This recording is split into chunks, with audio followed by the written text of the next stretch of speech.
Hey everyone, welcome back. Today we're going to break down something that confuses a lot of people when they first learn about the blockchain, the different layers. You've probably heard terms like layer 1, layer 2, and even layer 3 thrown around. But what do they actually mean? To make sense of it, let's imagine the blockchain world as a digital city with solid foundations, fast highways, and tall skyscrapers. By the end of this video, you'll see how these layers work together to solve blockchain's biggest challenges, and why they're the key to scaling without giving up security or decentralization. Now, before we build our digital city, let's talk about the problem it's trying to solve. Imagine you're buying coffee with Bitcoin. The coffee is $5, but the transaction fee is $7. On top of that, you're waiting 10 minutes for it to confirm. Meanwhile, the person behind you just taps their card and walks out. This isn't a glitch, it's part of what's called the blockchain trilemma. Every blockchain has to balance three things: security, decentralization, and scalability. But it's nearly impossible to max out all three at once. Bitcoin and Ethereum, for example, chose to prioritize security and decentralization.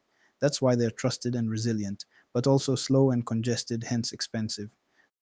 Some newer blockchains like Algorand, Avalanche, and Aptos are proving you can achieve speed without sacrificing security or decentralization. But in the early days, this balance wasn't possible.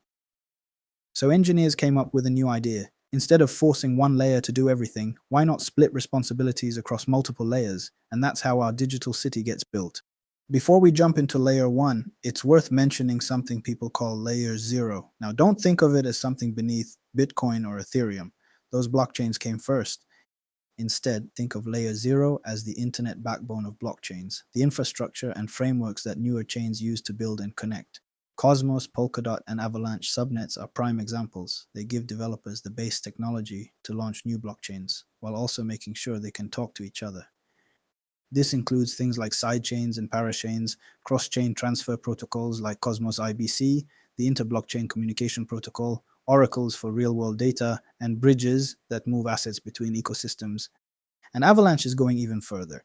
With proposals like ACP77, its subnets can evolve how validators coordinate, helping them scale more smoothly. So rather than being under the city, layer 0 is like the fiber optic cables between cities, the invisible infrastructure connecting blockchain ecosystems. Let's start at the bottom of our city, which is the layer 1. Think of it as the foundation slab of our city, the raw blockchain itself.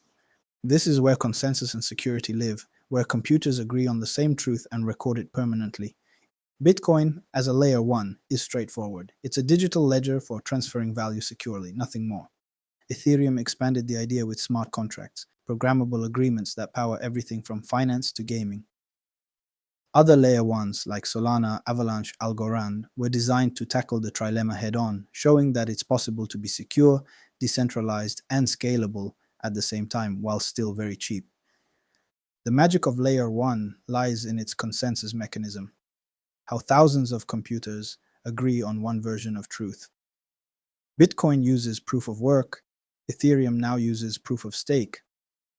That makes L1 chains extremely secure and decentralized, but not very fast.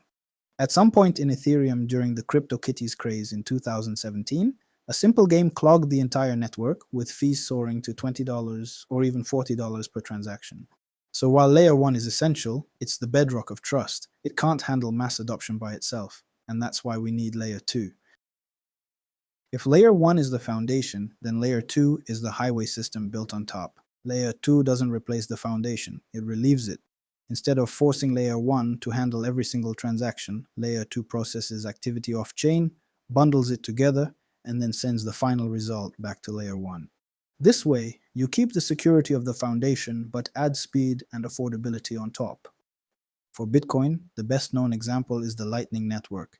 You can open a payment channel, send funds instantly and cheaply, and then settle the result on Bitcoin later. Perfect for streaming, gaming, or everyday payments. On Ethereum, we have rollups. Optimistic rollups like Arbitrum and Optimism assume transactions are valid unless disputed. Zero-knowledge rollups like zkSync and Starknet use advanced math to prove validity instantly.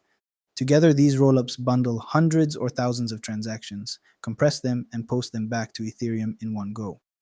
Instead of 15 transactions per second, Ethereum with rollups can scale into the hundreds of thousands, and fees drop from tens of dollars to fractions of a cent. That's why today, most of Ethereum's activity doesn't even happen directly on Ethereum. It happens on its layer 2s. But what about the part we actually touch, the apps and services we use every day? That's where layer 3 comes in. Layer 3 is the application layer, the city itself. This is where blockchain becomes usable and friendly. Immutable X builds a gaming focused layer 3 on Ethereum. DYDX spun up its own chain just for derivatives trading. Arbitrum Orbit lets developers create custom rollups for specific apps. For you and me, layer 3 is where we actually interact with blockchain, whether it's playing a game, trading on an exchange, or voting in a DAO. You're not thinking about consensus or gas fees anymore. You're just using apps the same way you do on the regular internet. So, how do all these layers actually connect and support each other? When you use a DeFi app at layer 3, the transactions are being processed on a layer 2 rollup. And every so often, that rollup reports back to the layer 1 foundation for final settlement.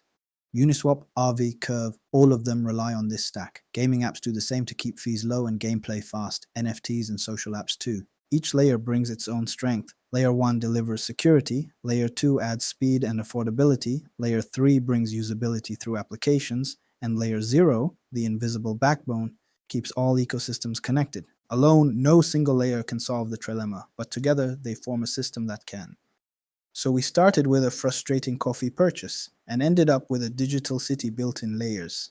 Layer 1 gives us trust, Layer 2 gives us scalability, Layer 3 gives us real-world applications, and Layer 0, it's the internet backbone, the hubs, bridges, and frameworks that connect entire blockchain ecosystems. Cosmos has IBC, Polkadot has parachains, Avalanche uses subnets, evolving with upgrades like ACP77. Together, they're building the digital economy of the future. In this video, we focused mainly on Bitcoin and Ethereum. But remember, other layer ones like Algorand, Avalanche, and Solana are also pushing the boundaries in their own ways. You can drop your thoughts in the comments, and don't forget to like and subscribe for more videos on blockchain. See you in the next one.